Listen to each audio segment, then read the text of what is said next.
A very special welcome to each and every one of you on behalf of World Mizrachi to this important session on who's who in the Israeli elections, getting a chance to meet the leaders of the parties and the things that they believe in passionately and stand for.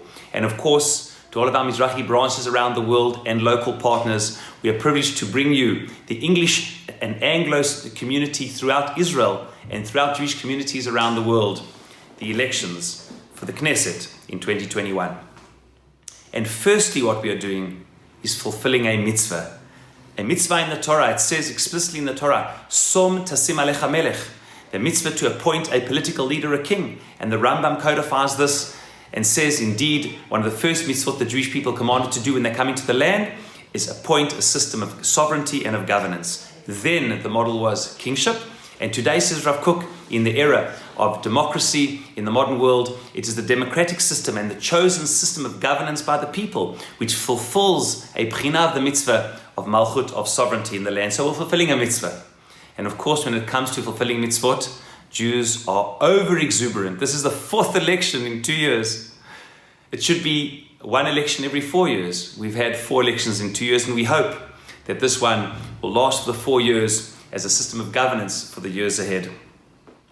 And it's really, as I said, an honor and privilege to fulfill this mitzvah, to make available to you the leading party heads, to bring to the marketplace of ideas each one's vision for Jewish destiny, their vision for the state of Israel and the Jewish people.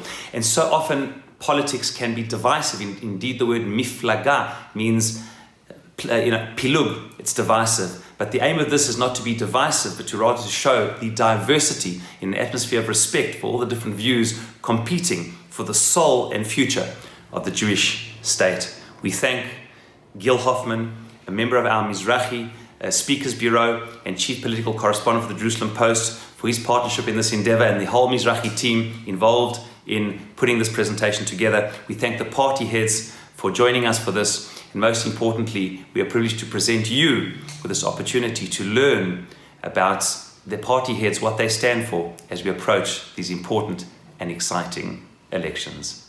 Enjoy. Thank you to Rabbi Doron Perez and to the wonderful staff of World Mizrachi for helping me in organizing this election event for World Mizrachi. I'm Gil Hoffman, the Chief Political Correspondent Analyst for the Jerusalem Post.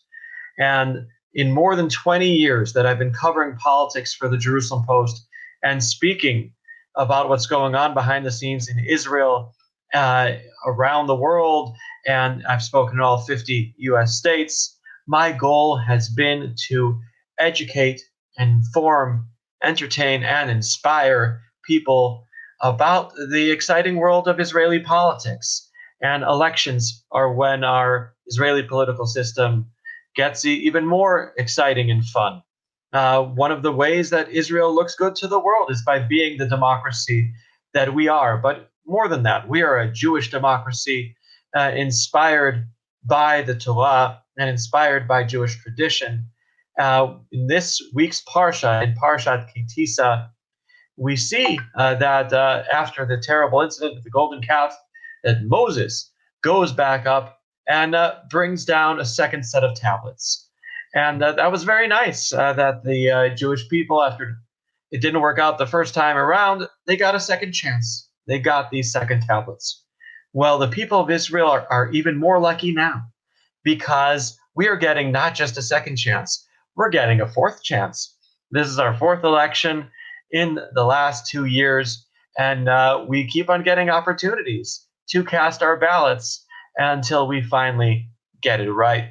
And so how do we get it right? The answer is we have to be informed, educated voters, and that's why I helped bring together representatives of 8 different parties.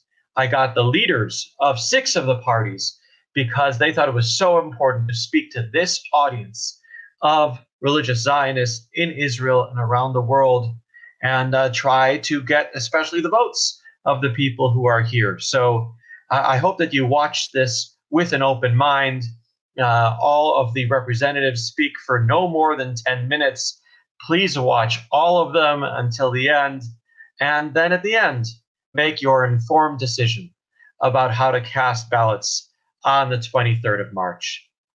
Our first speaker is Naftali Bennett, the leader of the Yamina party and its candidate for prime minister in the March 23rd election. I spoke to him at his office in Ra'anana. Here is the video. Naftali Bennett, thank you for coming here on the World Mizrachi election event. I appreciate you taking your time. It's great being here. Now tell our listeners and people watching this in Israel, especially the voters and also the people around the world who wish they could be voting in this election, why they should vote for Yamina. First of all, I want to thank everyone for joining this. I deeply appreciate what the World Mizrachi is doing, keeping Yahadut, Yiddishkeit, and the love for the people of Israel and land of Israel. And that's precisely why to vote Yamina. Yamina combines everything that we were raised to believe. Eretz Israel, the integrity of the land of Israel, which clearly I've been the national leader in Israel for the past almost decade on that. The Jewishness of the state of Israel, strengthening our Jewish identity. And of course, the Am Yisrael, taking care of the people. And the people of Israel are now under huge distress, primarily financial. There's about 1 million unemployed Israelis. This is unprecedented. And we're going to have to take care of that. And in this day and age, what we're out to achieve is retaining a national right-wing government, but replacing Netanyahu with dignity, with respect. We respect him, but after 32 years, it's clear that something needs to change in Israel. It's not working. We've lost the Negev to Bedouin terrorists. There's no other word that have been inflicting harm on a million people there. The price of housing has skyrocketed over the past decade. It's double it was 10 years ago. A young couple here in Israel can't make a living. Just can't. It can't have ends meet. And this is almost un-Zionist. So we have to take care of all of the aspects. My approach always, as someone who grew up in Bnei Akiva, was not to look internally into the taking care only of the national religious people, but I was raised to influence all of Israel and much of my generation. When I was a commander in Maglan unit, or a soldier in Sayeret Matkal, or CEO in my high-tech company, I didn't view myself as the guy in charge of the religious folks. I always viewed myself as the leader of everyone. Same case as a defense minister. I believe it's the first time there was a defense minister with a kippah. And when in the very first meeting with the general staff, I said the bracha לשלום המדינה, אבינו שבשמיים, צור ישראל וגואלו, ברך את מדינת ישראל, ראשית צמיחת גאולתנו, that matters. We're not just another country. We're the country of the Jewish people. We're the state of the Jews. And given all of that, I think Yamina precisely represents the Mizrachi ideology of bringing together everyone, religious and secular and Haredim. We're inclusive.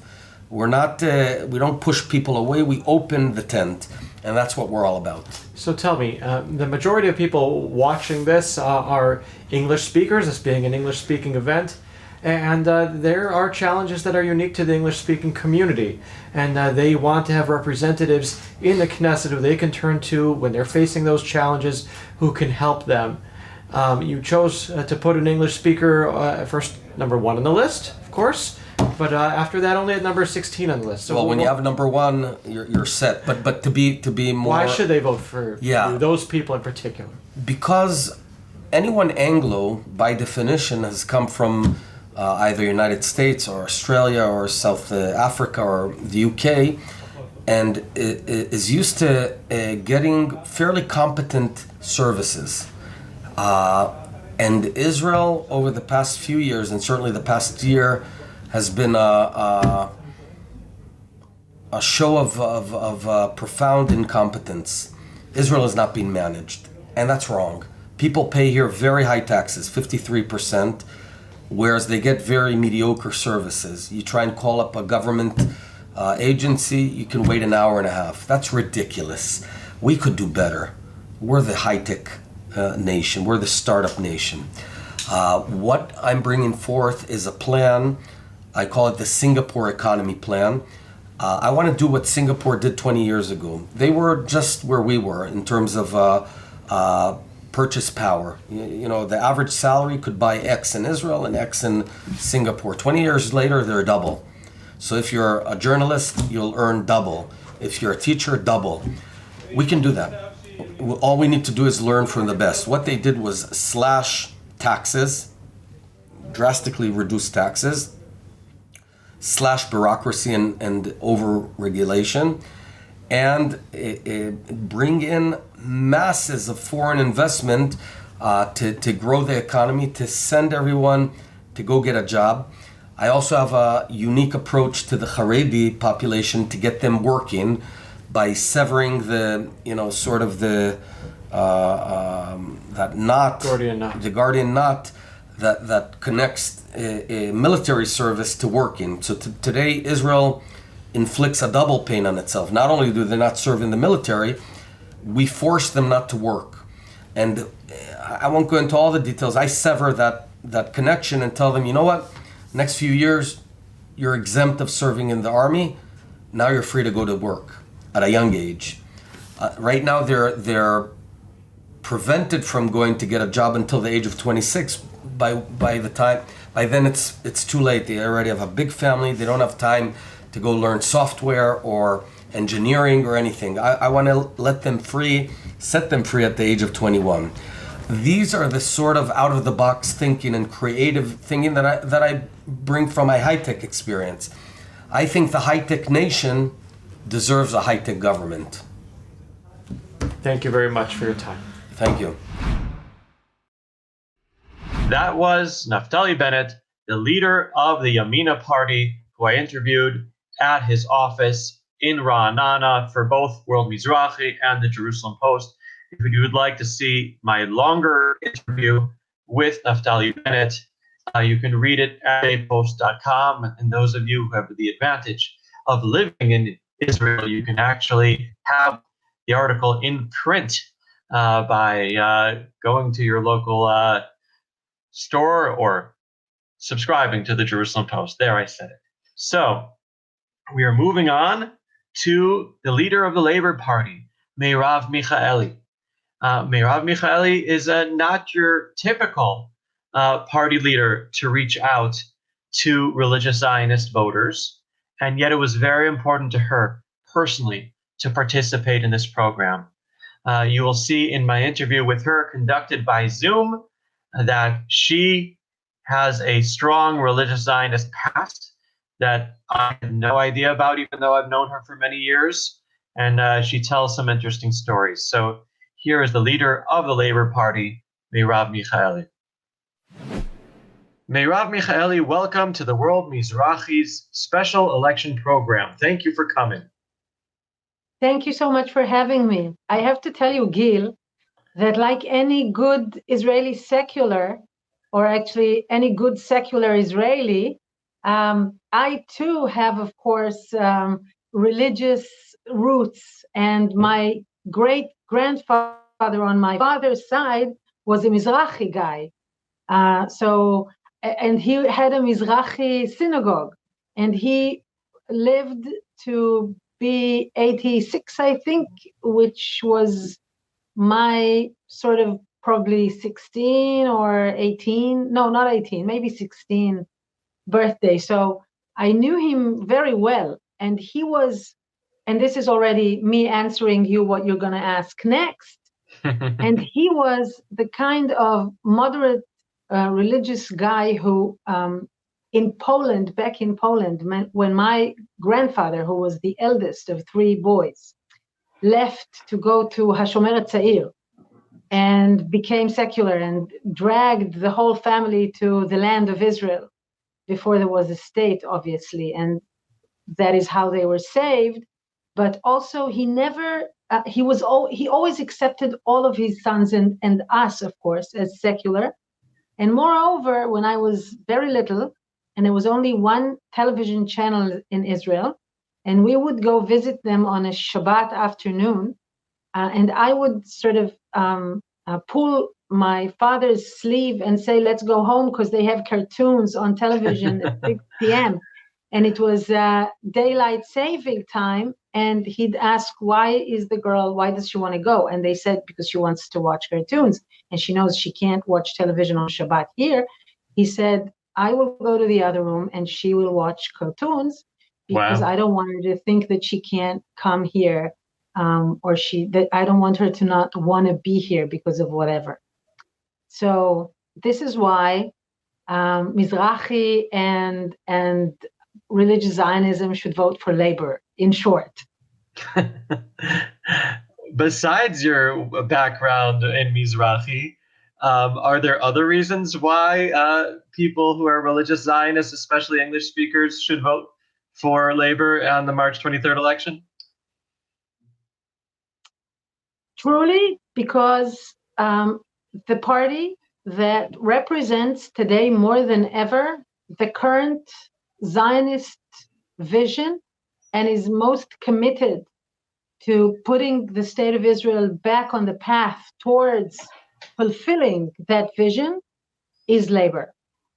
Unfortunately, after so many years of, especially Netanyahu, but generally speaking, the right wing in power in Israel for, as I said, so many years, the state of Israel really has strayed from its way to fulfilling the Zionist vision and is now really jeopardized by not having a border for the state of Israel, a border which will ensure a majority for the Jewish people, a home where all the Jews are equal and all the non-Jews are equal citizens, where there is also work towards not only nationality, but also for a just society and a humane economy. The only party that represents these ideas and these causes today is labor. And labor today, in its resurrection, I would say, is redesigning itself as a home, not only to those whose home it already was in the past, but to the many, many Israelis who do not have a home today, the political home, and do not have anyone that sounds their voice and represents their dreams and ideals and attends to their needs. And labor today is this place. For English speakers as well, there are English speakers who are out there looking for a political home of people who could put their needs in mind and deal with them. Of course, obviously. I think maybe the first and foremost relevant thing for English speakers in Israel is this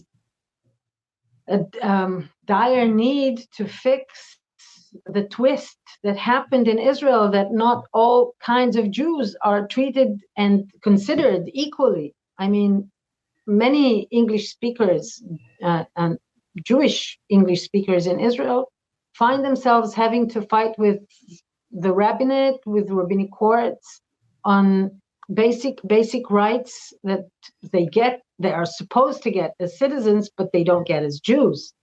It's one of the horrible things that happened to Judaism when it became politics instead of being our tradition, our religion, our heritage, and our inspiration. It became politics.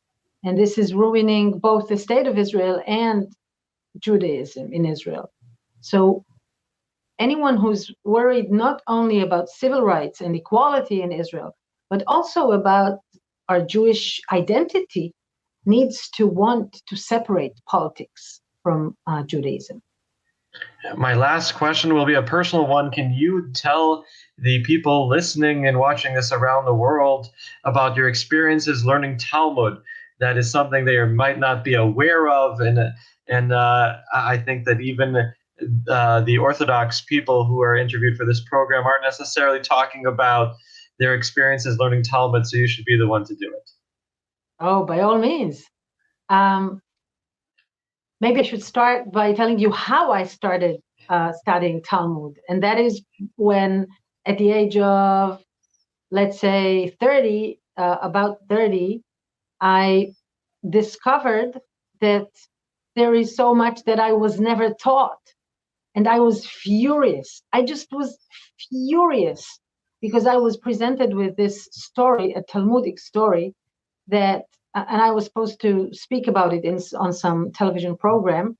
And I looked at it and I said to the editor, but what is it? I did not recognize this creature, this literature creature. It wasn't anything that I saw before. So I couldn't categorize it in any kind of group.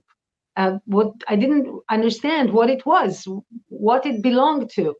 And when it took him a while to understand what it is that I was even asking. And then he said, okay, this is what you're missing on the way. And I could not believe that I was deprived of this essential education that is not only part of who I am and what, made me as an Israeli, as an Israeli Jew, and etc. But also that I was deprived from the tool to negotiate with everyone on the identity of the state of Israel. What does it mean to be the state of the Jewish people? So I went and I studied, and I was fortunate to have my friend Ruth Calderon managing Alma. So first I went to her and I studied at Alma. And then Susan Weiss, the important Susan Weiss, who led the fight for women to'anot at the rabbinic court. She invited me to study with them, an amazing group of scholars in Hartman for 2 years. And I had my own private, because I was one of the only people in Israel who advocated for the pirate radio stations back in the 2000s. And many of them were religious or orthodox, whatever, all kinds of religious radio stations. And since I was really advocating for them, I got to know many of the people who were operating them. So through them, I knew some yeshiva boys who were coming to study with me, because for them it was like intriguing, this feminist from Tel Aviv, this secular super feminist person who wants to study Talmud. So in the beginning, they thought that they will explain to me, and it's not like there weren't things to explain to me, but I don't think they were expecting the kind of argument, and it was a very healthy one. Well, ladies and gentlemen, I believe you've gotten a different Merav Michaeli than you were expecting here on the World Mizrachi program, talking about her experiences in Mizrachi and learning Talmud. This is the leader of the Labor Party, ladies and gentlemen, and she's a fascinating person. Merav, thank you for being with us. Thank you so much, Gil. That was Merav Michaeli, the leader of the Labor Party, who has spoken to us via Zoom and is very excited to be a part of this World Mizrachi election event. Our next speaker is Gideon Sar, who has also come to us by Zoom. Gideon Sar is a former Likud minister and now is the head of the New Hope Party that is competing in the March 23rd election. And he is here to explain why you should, for the first time ever, cast ballots for New Hope. Here he is. New Hope Party candidate for Prime Minister, Gideon Sar. Welcome to World Mizrachi's election program, and thank you for being with us. Thank you, Gil. So why should the undecided voters who are watching this, who are debating whether to vote for New Hope or Likud or Yamina, why should they choose your New Hope Party? only those undecided voters who wants change thinks that the country cannot go on the same way we are going through the last 2 years. Now it's the fourth election campaign within 2 years. And we cannot continue this political instability, that influence our economic and social stability. Those who think we should change should vote for us, for New Hope, because we are the only party that is committed to create a change and able to make a change. Other political parties tried in the past, they were not successful. We are the only center-right party who is committed to make this change. And we, in that respect, we did something very important by letting people who are right from center the opportunity to vote according to their views and mindset, but at the same time to create the necessary change for the country, because otherwise we will not avoid fifth elections. We will have more of the same, no budget, no stability, no prospect. We must break this chain, and the only one that can do it is us, is New Hope. Why is it so important to replace the current government? It is important because we are stuck in the middle of the most serious and severe economic crisis and social crisis. And we are in a loop of instability. Unfortunately, Netanyahu, who had done in the past good things for the country as well, now he's preferring deliberately his personal interests on the good of the country. And for him, he can roll like that in a temporary government forever. But for the country, it must end. And we must unite this nation. We must bring more sense of unity to our nation. And please try to imagine 1 year from now, if Netanyahu continue to be prime minister, will we have more unity in Israel? Will we have stability, political stability in Israel? No, everyone knows that. So we must thank Netanyahu for the good things he had done, and we must create this change and unite the nation and change also the public discourse in this country, which is so poisoned between political rivals and between different segments in the population. And I don't believe this polarization is necessary. And I think it is crucial to stop it in this point of time and to change the route, to change the path, to a more healthy path for our country. Feel free to elaborate on some of the plans that your party has that you think would attract the people who are watching this. Yeah, we suggest reforms in all the most important policy fields. First of all, we believe we should change the system. The system is not working. The system is not working for the citizens. We must put a term limit to the prime minister of 8 years maximum for anyone who is in this very tough job. And we must also change our electoral system and combine it with a regional personal system where the citizens has the right to vote directly for their representatives in the Knesset. And we must also transfer authorities and powers from the government to the local authorities. The local authorities are much more successful with implementing, with delivering, but we saw it in the Corona crisis. We saw that the government cannot really deal, for example, seriously with the education system. We must transfer certain authorities and powers from the country, from the government, to the local authorities. And this is in terms of the system. We must reform our education system. We suggested 6 main reforms in our education system. We must give more powers to the principals. We must change all the attitude to the teachers, to people who educate, to make this profession valuable, appreciated again in our society. We must have the opportunity to pay differentially to those excellent teachers. We want them to stay in the education system. We must recover our economy. We must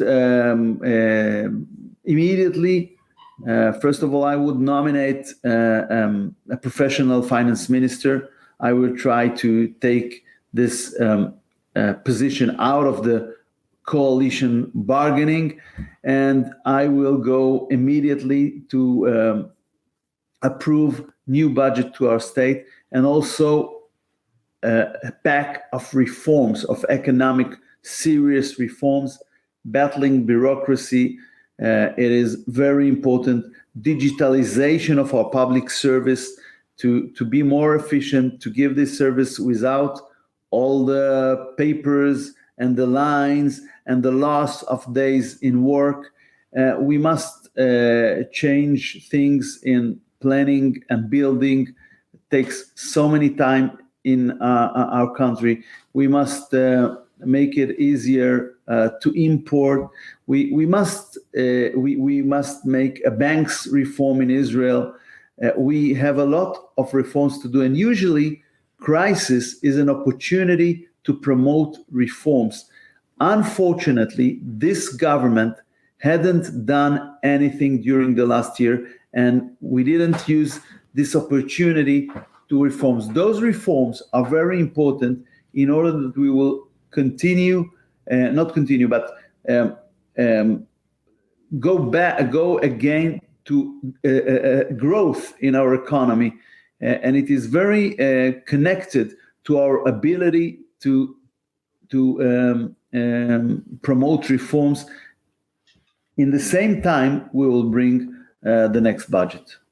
Well, our last question, Gideon, it's interesting you mentioned digitalization, because one of your candidates, Sharon Haskell, she is the one that abolished the fax machine in the law that she passed that saved so much hassle of people having to find the fax machine in order to communicate with the government. And it's perhaps no coincidence that she was born in Canada and understands the world. The people watching this are English speakers. Why should English speakers vote for New Hope? First of all, I want to tell you something about digitalization.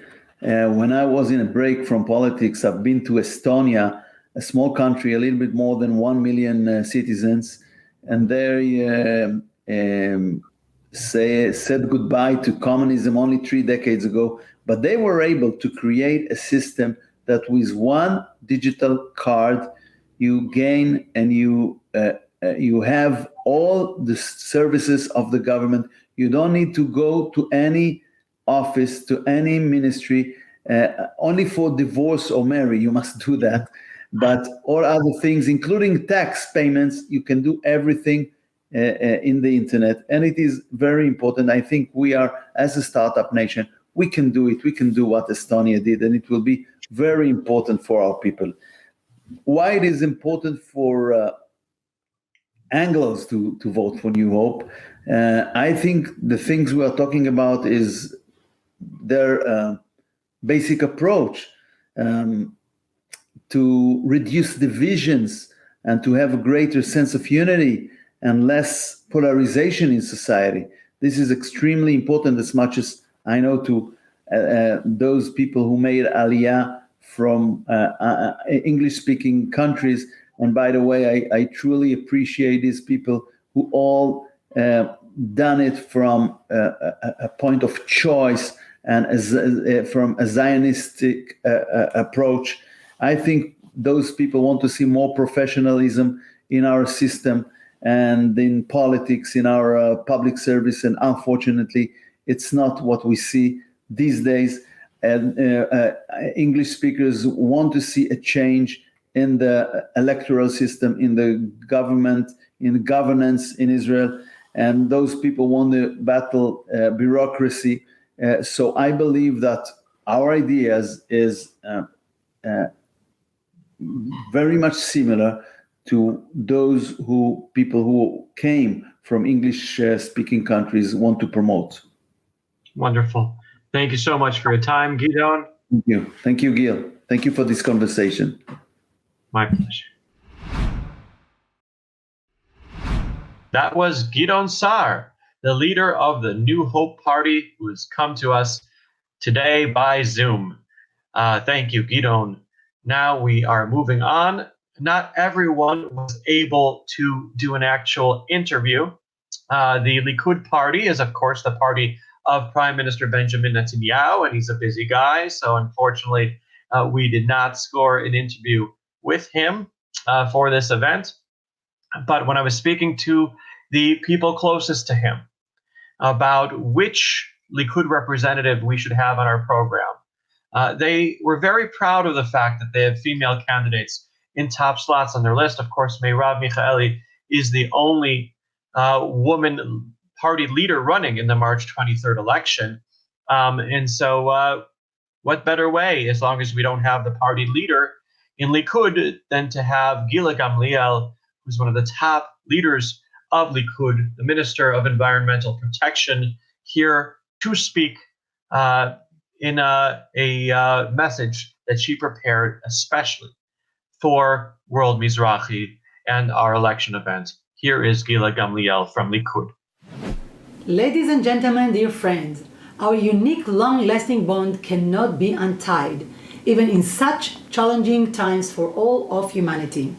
Our past, our beliefs, and our goals are entwined. We are gathered here today by Zoom, out of dedication and devotion to our state and our people. I'm thankful for the opportunity to address you all here today and convey a message that is of great importance to our near future and to our far future here in Israel. The COVID-19 pandemic, which has threatened our lives and livelihood, has stressed out the need of experienced leadership, robust policy, and quick action. I am proud to say that as a result of such leadership shown by Prime Minister Benjamin Netanyahu, Israel became a world leader in vaccinating its citizens. The millions of vaccines will make us the first country to exit the COVID-19 crisis. While other party leaders could not dare to believe that Israel, a small country in the Middle East, could be the first country to vaccinate most of its population, Prime Minister Netanyahu has turned their vision into a reality. Now we are a shining example unto the world. Other countries are closely following our success and learning how to implement it worldwide. Here in Israel, there are enough vaccines for our entire population. No one is left behind. As to our economy, Israel is in great shape. According to the Bloomberg Index, it will take most of the world 7 years to recover. In Israel, it will take only 2 months. This is a very challenging time, but our fiscal policies have meant that our economy was minimally affected. We all agree that the COVID-19 crisis has taught us the importance of our cooperation to combat global-scale challenges. We must be willing to the courageous and far-ranging steps today in order to deal with the crisis on the horizon. Our connection with the United States, our closest friend and ally, is as strong as ever. Prime Minister Netanyahu and President Biden have known each other for at least 4 decades, and President Biden is known to be a very close friend to us and to the entire Jewish people. Together with the Biden administration, we can lead the way into a brighter future for the next generations, for example, in combating climate change. As the Minister of Environmental Protection of Israel, I have recently put forward a visionary government plan to reduce our emissions by at least 85% by the year 2050. In addition, my ministry is currently drafting Israel Historic Climate Law. Prime Minister Netanyahu has already announced that Israel is totally committed to a successful transition from fossil fuels to renewable energy by 2050. I deeply believe that with the right leadership and by cooperating with our communities, friends, and allies, we can find new solutions for all of humanity and lead for a greener and healthier future. In order to continue our efforts, in order to bring that dream to life, we are depending on each and every one of you in the following elections. As you all know, our alliance with the United States in the past years has thrived and prospered. We witnessed the beginning of the era of peace in the Middle East, led by Prime Minister Netanyahu and former President Trump. The Abraham Accords changed the face of our region as we knew it. We created a new peace doctrine, the Peace for Peace Doctrine. This is a historic achievement for the State of Israel and for the entire Middle East. These new peace agreements are already bearing fruits. For example, my ministry is promoting the Desert Tech Initiative, which builds on Israel's extensive experience in adaptation to drylands and desert conditions. We are planning to collaborate with the United Arab Emirates, Bahrain, and other countries of the region and beyond in developing new technologies and tailor-made solutions to the challenges of desertification. This is just the beginning. Additional peace treaties that are necessary for the future of our country are on their way.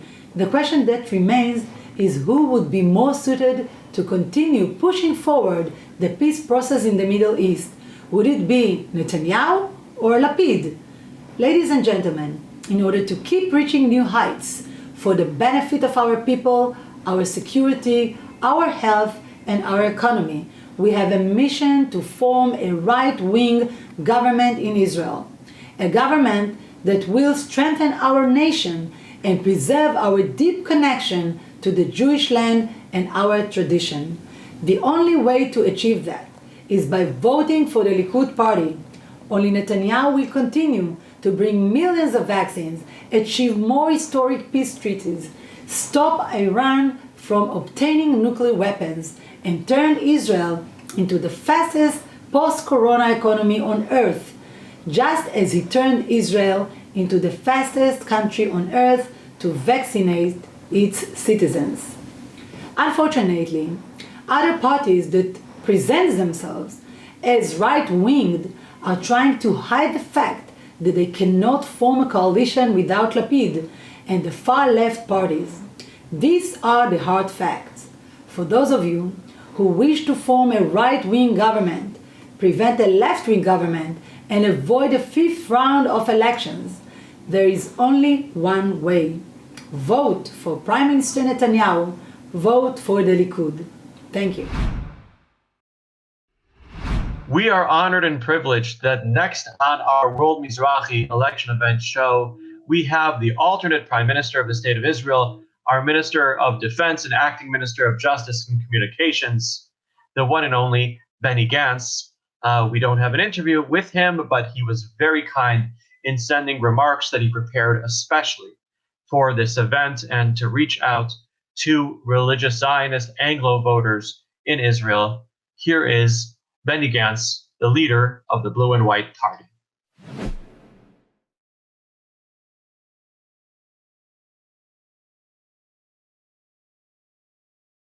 Friends, this may come as a surprise, but Israeli politics can be difficult. Unfortunately, it is too easy for the political stage to become a place for politicians to survive instead of a place for public servants to help real people. I started Israel Resilience because I saw that this country had enough of divisions and was ready for unity. The events of this past year have proven this beyond any doubt. When Israel came off these 3 elections rounds into one of the biggest crises in its history, it needed someone to step in and say, it is time to put differences aside and come together for this country. It would have been easier to sit on the side and criticize. Instead, we decided to take responsibility, to jump in and get our hands dirty and give this country a government while protecting the values that keep us strong from the inside.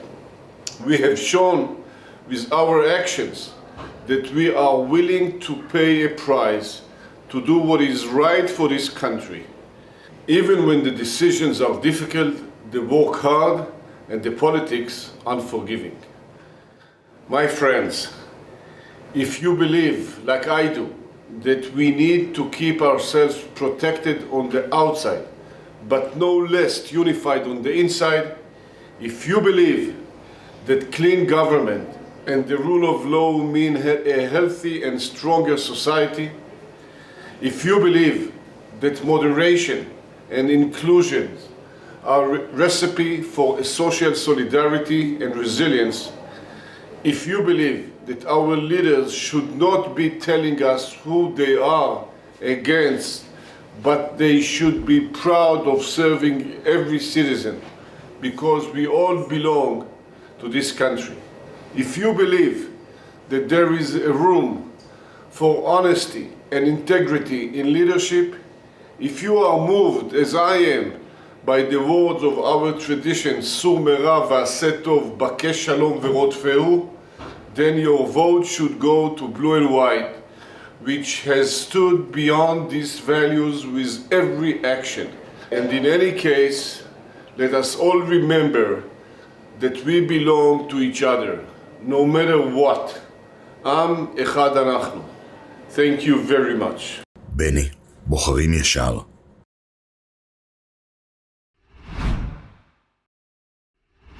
That was Blue and White Party leader Benny Gantz, the alternate Prime Minister, Minister of Defense, and Acting Minister of Communications and Justice, in remarks that he prepared especially for our World Mizrachi election event.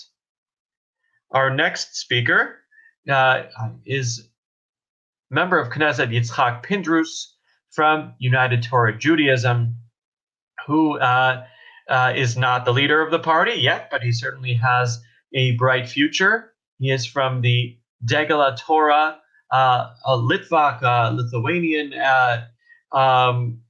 branch of United Torah Judaism. And he has, until becoming a member of Knesset, he was an American citizen. His parents came from the United States, and so he brings an Anglo ultra-Orthodox Haredi perspective to our event, and I had the privilege of interviewing him by Zoom for this event. Here is member of Knesset Yitzchak Pindrus from Yadut Torah, United Torah Judaism. We are honored to have with us member of Knesset Yitzchak Pindrus from the United Torah Judaism Party. Member of Knesset Pindrus, thank you for coming. Thank you. It's my pleasure to be with you. So, World Mizrachi is not your typical audience that you speak to try to get their votes. Why should they vote differently this time than they have in the past? Why should they cast ballots for United Torah Judaism? I would say I would start maybe with two issues. Okay, first of all, generally, the World Mizrachi until now, since '48, I can't say they always voted the same way. It's a little different, of course, than the Haredi community that has always voted the same. You know, father, grandfather, grandson always voted the same thing. People think and vote and open their eyes. And generally, we have to say things changed the last 70 years in Israel. Okay, and I would start with a couple, I think, issues that I think they changed. First of all, if in the beginning, years ago, the whole idea of religion in the country was something that was a lot more in the mainstream, okay? The majority of Israel didn't really care about religious issues or didn't even want it. Today, people are a lot more traditional in Israel.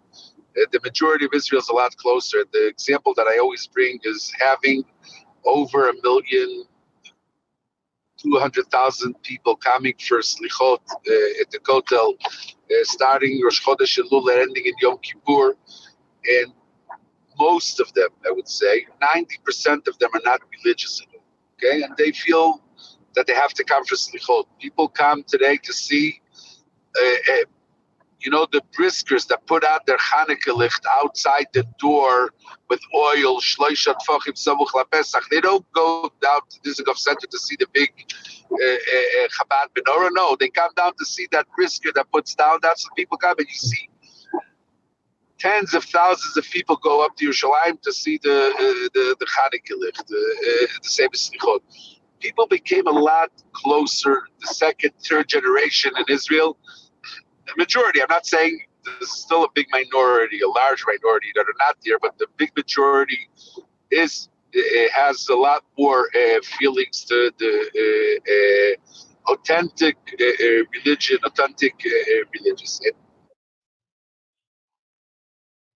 that's why the whole atmosphere changes, and the things that we have to face and the things that we have to deal with are different. And that's in one point. The second thing is the idea of giving back territories. Okay, these are for people that's what the most, I would say, most of the Mizrachi movements we're dealing with the last 20, 30 years.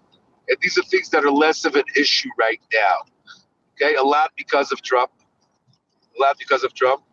For sure, there'll be problems with Biden, but it's not going to make a difference in the general atmosphere. That's not something that's on the table. Okay, and of course, after the act of the Arabs around us, if I would write what happened in Syria, what happened in Egypt with the Muslim Brothers, with all these things, that changed the atmosphere. So these issues are less, I would say, at a daily base on the table. So if you're talking about having the Israel being more a Jewish state and having Israel being more involved also things that are of economy, like what Gafri did in the Vadat Safim, okay? And things that are issues of health. Until a year ago, Litzman was the yummy baby of the health community in Israel because of what he did.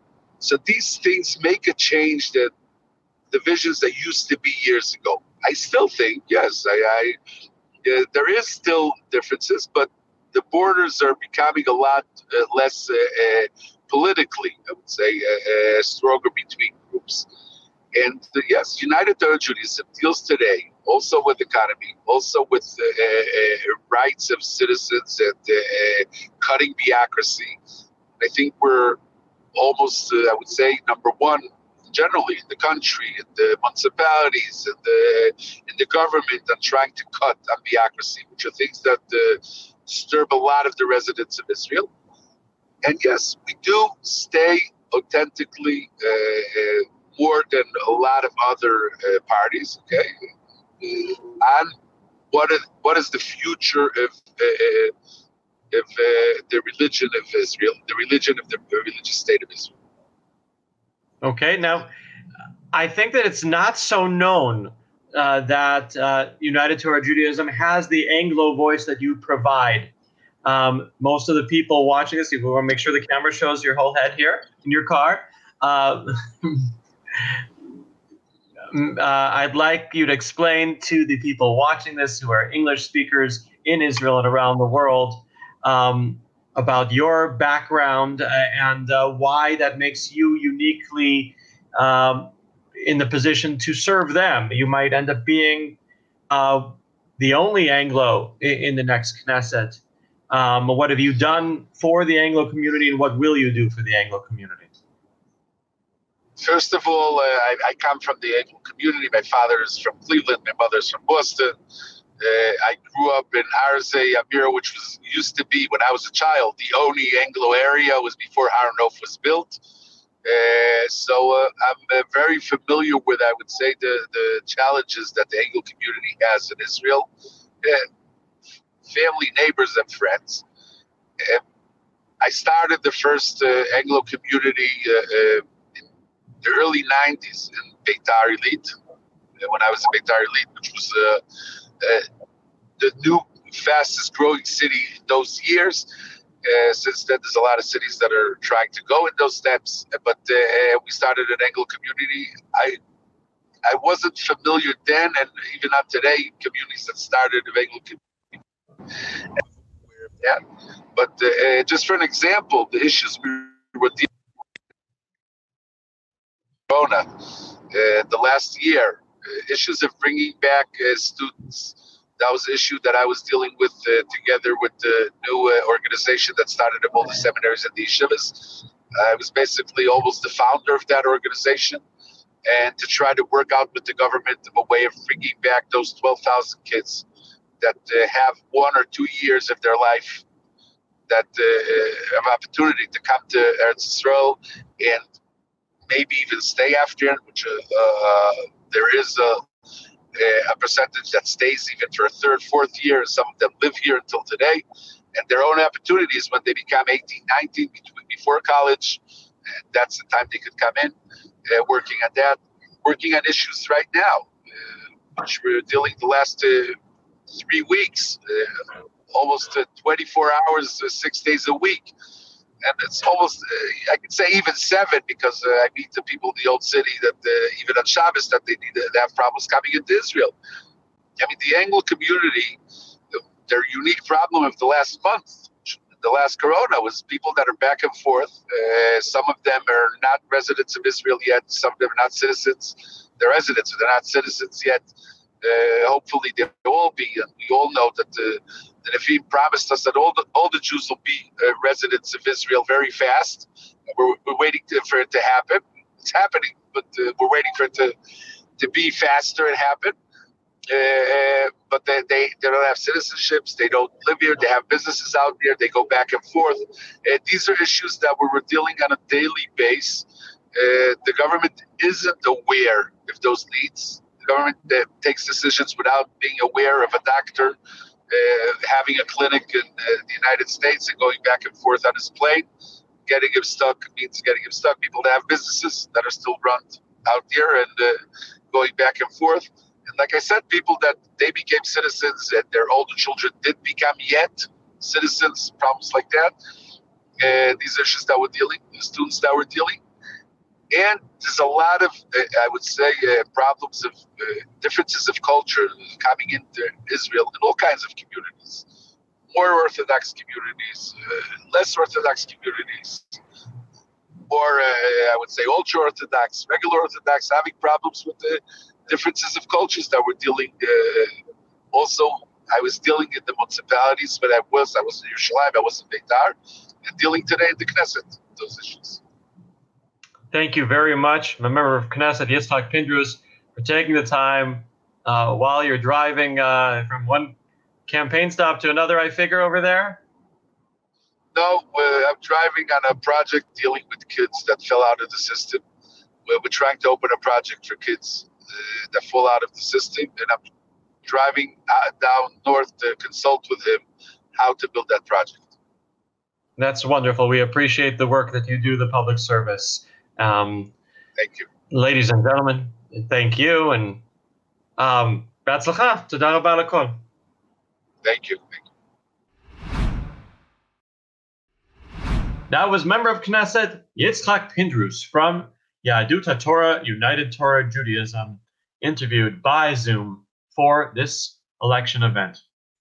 Well, next we have Yair Lapid, who had many opportunities to agree to an interview with the World Mizrachi, or to at least send in something special for World Mizrachi voters, but he did not have the time to do it, unfortunately. And so his team has sent us this video to be used in this broadcast. My father came to Israel age 17 and a half. And he used to say that being an immigrant isn't something that passes, it's for life. He didn't mean you always felt like a stranger. He didn't feel like a stranger here. It was an expression. He meant that as an immigrant, you never take anything for granted. You care more because life here didn't just happen to you. It's a choice you made. It's a choice you're committed to. So I'm happy to be here because I know I am talking to a group of people who care very deeply about what is happening in Israel. And because of that, I have to start with some sad news. The situation in Israel is crazy. It's crazy that the Prime Minister asks Rabbi Kanievsky for permission to lock down the country. It's crazy that 90,000 small businesses have closed and nearly 1 million people are unemployed. It's crazy that there are 36 ministers, including a minister for water and a minister for non-existent communities. It's crazy that the Prime Minister stands on the steps of the court with his most senior ministers and claims there is a conspiracy against him. It's dangerous, but it's also just crazy. He's meant to protect the justice system, not attack it. The worst thing is that we've become used to it. I want to remind you of something you already know. We can have a prime minister with integrity. We can have ministers who don't give away your money as part of corrupt political deals. I think that should be a basic condition. We can have a normal, efficient, effective government that will work for you because that is what it's meant to do, work for you. It's crazy that we've become used to hate. The hate you see on the news, on the Knesset channel, on Twitter, on Facebook, a constant flood of poison and anger and hate. That's not who we are. That's not the Israelis we meet on the street or at work. If you stood on a bridge this past year with 30 or 100 or 200 people and someone drove by and shouted abuse at you, then the truth is with you, not with the person who drove past. He isn't the people. You are. Those that don't swear, those that don't hate, the 30 people or the 100 or the 200, they are the truth. They are the ones saying something worth listening to. Everyone says that they love Israel, but you can't love Israel if you hate people who disagree with you. To love your country is to fight for everyone that lives in it, including those who are different. To fight for LGBT families. To fight for the Jews who served in the army, whose brothers and fathers died for this country, and who were so deeply hurt by the nation-state law. To fight for the secular or reform or conservative couple who don't want to get married through the Rabbanut. For our children who have amazing teachers but a failing education system. For Olim from all over the world who have no one to help them navigate Israel's complex bureaucracy. For anyone who started a small business, who fought for it their whole life and were forced to close down by the government, which then abandoned them. For the owner of a small restaurant who didn't take a loan from the bank because she didn't know how she would pay it back. For a young actress who yesterday stood on the stage as Ophelia from Hamlet. It's a famous quote, and she said, "We know what we are, but we know not what we may be." Today she discovered that what she can be is a delivery person for Walt. We are here for them. To love the country is to love them. Leaders who love their country don't take taxpayers' money and hand it out as political bribes. Leaders who love their country use the money to build better schools and hospitals and universities and high-tech hubs. What we need is a sane, honest, and caring government which says, if there is one Holocaust survivor, who doesn't have a heating at home, that's our problem. If there is one child in an Arab town who wants to study math and physics, but doesn't know how to get there, that's our problem. If there's one young religious person who is gay and afraid to come out and doesn't know where to turn to or who to turn to, that's our problem. If there is one ole who can't get out of the country to be with their sick parents, that's our problem. It's our problem when I walk down Ben Yehuda Street, near where my mother lives, and look at all the signs in the shop windows which says, for rent, for rent, for rent, for sale, for sale, for rent. There is a for sale sign on the window of the toy shop, owned by Moshe and Nemer Zaytuni. I've known them all my whole life. That shop has been around for 90 years, since 1930. They worked hard all their lives. They paid their bills. They were the first people to bring Pokemon to Israel. They didn't close because they wanted to. The government closed their shop and then disappeared. So we need to be there for them, because it's our problem, as it's our problem when a factory worker in Ashkelon is fired because his production line was closed down. It's our problem because it isn't only a salary. A job is also pride, a sense of purpose, and how your children look at you. So it's our problem too, not only his. And he needs someone to represent him, someone who will fight for him in the government and in Knesset. We are those people. That's the whole idea of Yesh Atid. We never say it's not our problem. We are in this country, in this place, together. I think you can appreciate that more than most. We are together with those who agree with us and those who don't agree with us. Together with those who aren't exactly like us, with those who don't want to listen. We'll fight for them until they listen. We're stubborn like that. Even if it takes time, we'll get them to listen. We'll get them to listen when we say to them, we are here together. The only way to get out of this situation is if we will push in the same direction and get the train back on tracks. There are questions that we hear again and again. I hear them, and I'm sure you do too. How will you form a government? Who will sit with you? How many seats do you need? Question about the mathematics of politics. The right answer is that I don't know, and neither does anyone else. I hope we'll win. I know I'm ready. I know that Yesh Atid is ready to start governing tomorrow morning. I know we've never had a better chance, because whoever gets 22, 23, 24 seats will probably form the next government. But that's only probably. I don't know how it will end. No one does. But I can tell you something about the mathematics of values, because that's simple. The more seats we have, the greater representation your values will have.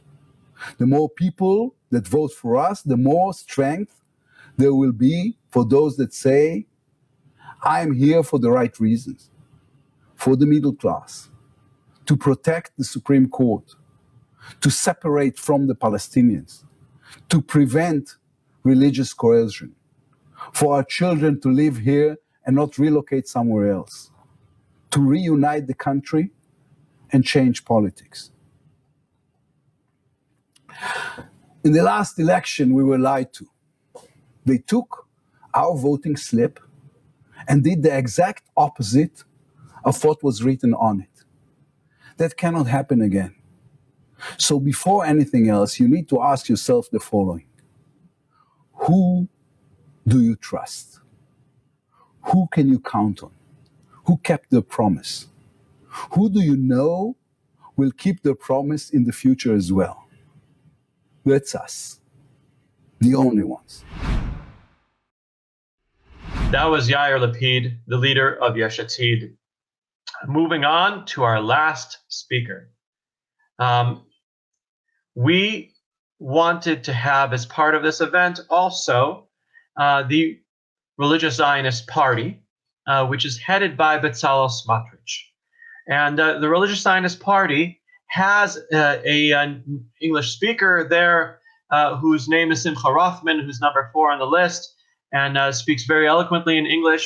You can have the opportunity to hear him a week from now in English, speaking at the event on the future of religious Zionism in Israeli politics that will be anchored and hosted by the head of World Mizrachi, Rav Doron Perez.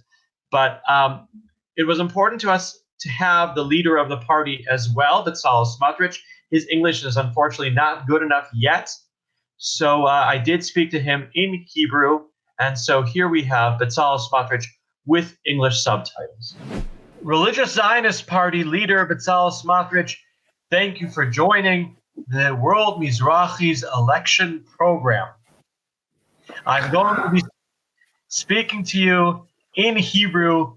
You're the only candidate who has been given this privilege to speak in Hebrew in this English language election event. I was always special. You are indeed very special, and we appreciate you. and thank you for at least saying that to us in English right now. So עכשיו אנחנו עוברים לעברית, ובצלאל סמוטריץ', למה כדאי לאנשים שמסתכלים בתוכנית הזאת, שהם אנשים מהציונות הדתית, הדוברי האנגלית בארץ, למה כדאי להם להצביע למפלגת הציונות הדתית שלך? טוב, אז קודם כל תודה רבה על ההזמנה ותודה על ההזדמנות. וקודם כל תודה גדולה לכל מה שאתם בתנועת המזרחי עושים במשך כל השנה כולה, בעולם, בכל הקהילות היהודיות בעולם. תודה על המודעות שאתם מייצרים לנו, לאתגרים של הקהילות היהודיות בגולה, בעיקר בארצות הברית, אבל כידוע לא רק, ואני מאוד שמח על שיתוף הפעולה. ואני רוצה לדבר ברשותך בשני מישורים, גם במישור המהותי וגם במישור הפרקטי. אני מתחיל מזה שההצבעה היא שאלה של זהות. מי אני? מה אני? למה אני שייך? ויש היום מפלגה אחת בלבד, שהיא מפלגה ציונית דתית. היא אומרת, זה אני. זה השלט הגדול שיש אצלי על הדלת של הבית, וזה אומר שאני מפלגה ששייכת לציבור, לתנועה הציונית דתית, אבל הציבור הזה שנושא ערכים גדולים, ויש לו אמת גדולה, ודרך גדולה, ודגלים גדולים, ובשורה גדולה שהוא נושא לעם ישראל, ואני רוצה שכמה שיותר אנשים, כשהם עומדים בינם לבין עצמם מאחורי הפרגוד, ושואלים את עצמם, לאן אני שייך? מי אני? מה אני? יגידו לעצמם, השייכות שלי היא לציונות הדתית. אני לא חרדי, למרות שאני מאוד אוהב את החרדים, אז אני לא מצביע למפלגה חרדית. ואני לא חילוני, למרות שאני מאוד אוהב את החילונים. ויש במפלגות החילוניות המון אנשים טובים. אני דתי, ואני לא סתם דתי, אני דתי לאומי, אז אני מצביע למפלגה הציונית דתית, ואני חושב שהשייכות הזאת, המאוד ברורה, והזהות המאוד ברורה, דווקא היא מה שמאפשר לנו להשתלב בחברה הישראלית, ולקחת אחריות על כל כך הרבה תחומים, אבל לא ללכת לאיבוד. אני תמיד מדגיש שאנחנו משתלבים, אנחנו לא נטמעים, אנחנו לא נעלמים. איך אתה יכול להשתלב ולא להיעלם? אתה חייב איזה עוגן, איזה נקודת השתייכות מאוד מאוד חזקה, שאתה אומר, זה אני, לציבור הזה אני שייך, לדרך הזאת אני שייך, לערכים האלה אני שייך, ומכוחם ומתוכם אני פועל בעם ישראל. אז זה קודם כל מהותית. נמשיך עוד טיפה ברובד הזה. אני חושב שקריטי שתהיה במדינת ישראל מפלגה שקוראת בשם השם על המפעל הציוני, על מפעל התחייה הלאומית שלנו. כל ההתייחסות שלנו לאתגרים השונים ולמחלוקות השונות בחברה הישראלית, ההתייחסות הזאת שלנו נגזרת דרך פריזמה, דרך נקודת מבט אמונית, של מי שרואים במדינת ישראל תהליך של גאולה, רואים בערך, רואים בקיבוץ גלויות, התגשמות של חזונות של תורה ושל נביאים, ולא יכול להיות מצב שבכנסת ישראל לא יהיה קול גדול וחזק וברור, שאומר את הדברים האלה, שנלחם עליהם, שמטמיע אותם לתוך החקיקה, ולתוך המדיניות, ולתוך סדרי העדיפויות התקציביים. לא יכול להיות שלא תהיה מפלגה שתיקח אחריות על הזהות היהודית של מדינת ישראל, לא על הדרך, לא מהצד, לא כעוד משימה. זאת הצדקת הקיום שלנו, לחבר את מדינת ישראל עם התורה, עם היהדות, זאת המשימה שלנו. מתוך האחריות שלנו לזהות היהודית, אנחנו לוקחים אחריות להתיישבות בארץ ישראל, כי זאת מצווה גדולה. אנחנו לוקחים אחריות למפעלים חברתיים גדולים, ולוקחים אחריות על הצבא, ולוקחים אחריות על הקדושה, ולוקחים אחריות על החינוך היהודי והזהות היהודית, ולוקחים אחריות על הקשר עם התפוצות, כי אנחנו מבינים מה זה התהליך הזה שאנחנו נמצאים בתוכו, ועוד פעם, צריכה, אתה יודע, בלימוד, בטח יש בחורי ישיבות גם שמקשיבים לנו, כאלה שהיו בעברם בחורי ישיבות, יש את ההבחנה, את החקירה, בין במקרה לבין בעצם. אנחנו לא במקרה דתיים לאומיים, אנחנו בעצם, זה אנחנו, זאת השליחות שלנו, זאת המשימה שלנו, זאת זכות הקיום שלנו בפוליטיקה, ואם תיתן לי עוד חצי דקה, אז אני גם אומר עכשיו פרקטית, הכוח של מפלגה דתית, so called מגזרית, בתוך קואליציה, הוא הרבה יותר גדול ממספר החברים שלה.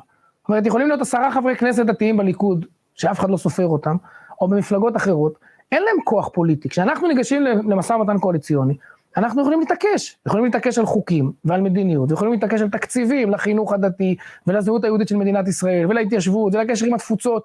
יש לנו המון כוח, כי אם בלעדינו אין ממשלה, ופה אני אומר, השייכות למפלגה, שהיא כאילו מגזרית, אבל כמו שאמרתי, המגזריות זה לא משהו מצומצם, זה משהו שלוקח אחריות על כל עם ישראל, אבל מתוך עמדת שייכות מאוד מאוד ברורה, זה גם כוח פוליטי הרבה יותר גדול מהמון חברי כנסת דתיים, שנמצאים במפלגות לא דתיות, ובסופו של דבר אין להם באמת כוח פוליטי.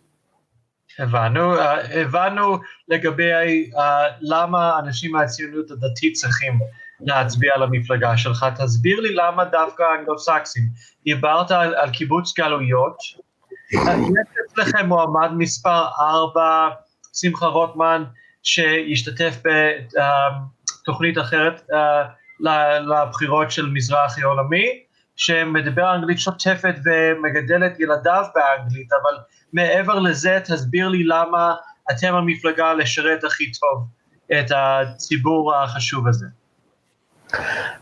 קודם כל אני ברשותך רוצה לטעון שהציבור החשוב הזה, אגב דווקא הוא שעשה עלייה, שעזב בהרבה מאוד מקרים כל טוב שהיה לו בארצות הברית, ועזב את המשפחה שלו, ועזב את הפרנסה שלו, ועזב את הסביבה שלו, ועלה לארץ, עוד לפני שמעניין אותו האינטרסים שלו, וזה לא מינה מגונה, תכף נדבר על זה גם, אכפת לו ממדינת ישראל, אכפת לו מעם ישראל, הוא רוצה שתהיה כאן ממשלה ימנית ולאומית וציונית, והוא מבין שבלעדינו לא תהיה ממשלה כזאת, והוא יודע שאנחנו היחידים שמחויבים לממשלה כזאת, ולא פוזלים לכל מיני הרפתקאות של ממשלות עם יאיר לפיד ועם מרב מיכאלי וניצן הורוביץ, רק בגלל שיש לנו איזו יריבות אישית עם נתניהו, כי באמת הערכים והדרך שלנו נמצאים במרכז. אני חושב שדווקא הציבור האנגלו-סקסי הזה, שיודע מה זה ציונות, ויודע מה זה עלייה, ויודע מה זה לשלם מחירים על ערכים, אני חושב שהוא יצביע לנו קודם כל, כי הוא מזדהה עם הדגלים ועם הערכים שאנחנו שמים בראש התורן, שזה עם ישראל וארץ ישראל ותורת ישראל, עוד פעם לא מהצד, בשביל זה אנחנו קיימים. אם לא זה, אין לנו שום הצדקה. אני חושב שמעבר לזה, אני רואה כערך גדול, ואני מוכרח לומר שזה עניין של בערך 3 שנים אצלי, זה לא הכרתי את העולם הזה קודם, ולפני 3 שנים יצאתי למשלחת של הסוכנות היהודית, עם הפדרציות של צפון אמריקה, משלחת של חברי כנסת, לקהילות יהודיות בצפון אמריקה, ופתאום נחשפתי לעולם שלם שלא הכרתי, של יהדות התפוצות, ושל אתגרי הזהות, שימור הזהות של הדור הצעיר ביהדות התפוצות, זה האתגר הגדול ביותר והמרכזי ביותר, ומאז פעלתי בשורה שלמה של תהליכים, אגב אני בקשר עם ההנהגה של הפדרציה בצפון אמריקה, כי אני באמת מבין שלהמון דברים שאנחנו עושים כאן במדינת ישראל, יש השפעה למה שקורה מעבר לים, אני חושב שאנחנו צריכים לקיים את הדיאלוג הזה, כי אנחנו מדינה יהודית, שהיא ממילא היא מדינתו של כל העם היהודי. עכשיו, זה לא אומר שאין ויכוחים ואין חילוקי דעות, ואני על הרבה דברים לא מסכים כמובן עם היהדות הרפורמית והקונסרבטיבית, אבל אני מבין שאנחנו אחים, אני מבין שאנחנו צריכים לדבר ולנהל דיאלוג, וכן לחפש מכנה משותף, שבו אפשר לעסוק. עכשיו תראה, פה בארץ, אני חושב שאחד האתגרים הגדולים של העולים מצפון אמריקה, זה הקהילתיות, היכולת לייצר קהילות משלהם, בפתרונות של דיור, בפתרונות של תעסוקה, בפתרונות של חינוך, שמתאים לשפה ולמנטליות ולרמת ההישגיות המאוד גבוהה, שרוצים, כן, בלי לוותר כמובן בתורה וביראת שמיים. ושוב, אלה דברים שאנחנו, אני תמיד אומר, גיל, שאני פוליטיקאי שתמיד מקיים את ההבטחות שלו, מסיבה פשוטה, אני אף פעם לא מבטיח. אני מבטיח להתאמץ, אני מבטיח ללמוד סוגיות, אני מבטיח להשתדל, אני מבטיח שהדלת שלי תהיה פתוחה והאוזן שלי תהיה קשובה לכל צורך, ואני בדרך כלל משתדל לענות לכל פנייה, גם אם זה משהו קטן שמישהו יסתבך איתו, ובין אם זה סוגיה מערכתית, אבל אני חושב שבסופו של דבר, יש באג'נדה שלנו, במי אנחנו, במה אנחנו, מכנה משותף אדיר, כמו שאמרתי קודם, עם היהודים שעזבו כל טוב בגלות, ומה שאנחנו לא עשינו, אני לא עמדתי במבחנים האלה, לא התנתקתי מהסביבה הטבעית שלי, לא התמודדתי עם קשיי שפה, הנה תראה, יש לי פריבילגיה לדבר איתך בעברית, אני אפילו לא צריך לשבור את השיניים באנגלית. ומי שעשה את זה, והקריב את זה, יודע בשביל מה הוא הקריב את זה, והוא יודע מצוין שאת הערכים האלה נושאת היום רק הציונות הדתית. תודה רבה, Bezalel Smotrich. Thank you very much, member of Knesset Bezalel Smotrich, the leader of the Religious Zionist Party. Thank you very much, Gil. That was Bezalel Smotrich, the leader of the Religious Zionist Party. And so as we said before, this is not the only event that World Mizrachi is doing for the election. You can hear the colleague of Bezalel Smotrich, attorney Simcha Hoffman, as well as representatives of New Hope, Likud, and Yamina, and Yesh Atid this time, who will be taking part in the event on the future of religious Zionism in Israeli politics, hosted by Rabbi Doron Perez, executive chairman of World Mizrachi. So I encourage you to tune in next week for that. Thank you for being part of this exciting World Mizrachi election event with representatives from 8 parties, including 6 party leaders. And stay tuned to Mizrachi.tv and, of course, www.jpost.com for more excitement in the world of Israeli politics. Thanks again for being with us. Bye-bye.